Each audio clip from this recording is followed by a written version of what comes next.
12. Poeticize your presence.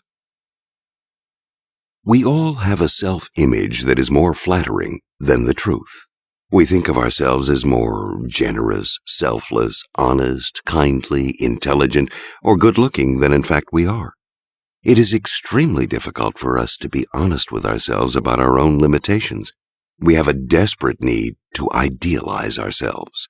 As the writer Angela Carter remarks, we would rather align ourselves with angels than with the higher primates from which we are actually descended. This need to idealize extends to our romantic entanglements, because when we fall in love or under the spell of another person, we see a reflection of ourselves. The choice we make in deciding to become involved with another person reveals something important and intimate about us.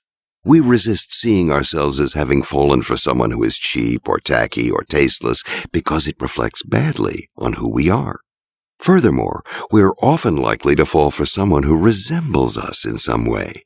Should that person be deficient, or worst of all, ordinary, then there is something deficient and ordinary about us. No, at all costs, the loved one must be overvalued and idealized, at least for the sake of our own self-esteem. Besides, in a world that is harsh and full of disappointment, it is a great pleasure to be able to fantasize about a person you are involved with. This makes the seducer's task easy. People are dying to be given the chance to fantasize about you. Don't spoil this golden opportunity by overexposing yourself or becoming so familiar and banal that the target sees you exactly as you are. You do not have to be an angel or a paragon of virtue. That would be quite boring.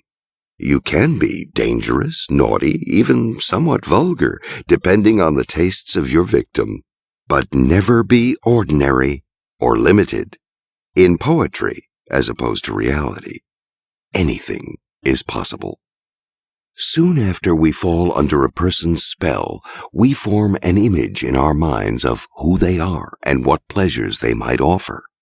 Thinking of them when we are alone, we tend to make this image more and more idealized. Remember, if you're easily had, you can't be worth that much. It's hard to wax poetic about a person who comes so cheaply. If after the initial interest you make it clear that you can't be taken for granted, if you stir a bit of doubt, the target will imagine there is something special, lofty, and unattainable about you. Your image will crystallize in the other person's mind. Any kind of heightened experience, artistic or spiritual, lingers in the mind much longer than normal experience. You must find a way to share such moments with your targets, a concert, a play, a spiritual encounter, whatever it takes, so that they associate something elevated with you. Shared moments of exuberance have immense seductive pull. Also, any kind of object can be imbued with poetic resonance and sentimental associations, as discussed in the last section. The gifts you give and other objects can become imbued with your presence.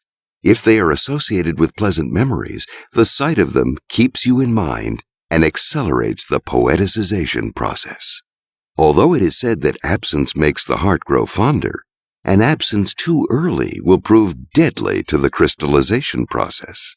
You must surround your targets with focused attention so that in those critical moments when they are alone, their mind is spinning with a kind of afterglow.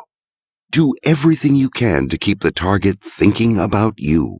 Letters, mementos, gifts, unexpected meetings, all of these give you an omnipresence.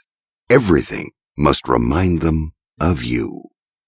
Finally, if your target should see you as elevated and poetic, there is much to be gained by making them feel elevated and poeticized in their turn. The French writer Chateaubriand would make a woman feel like a goddess. She had such a powerful effect on him. He would send her poems that she supposedly had inspired. To make Queen Victoria feel as if she were both a seductive woman and a great leader, Benjamin Disraeli would compare her to mythological figures and great predecessors such as Queen Elizabeth I.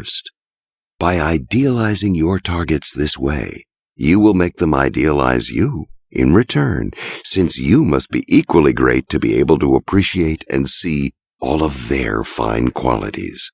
They will also grow addicted to the elevated feeling you give them.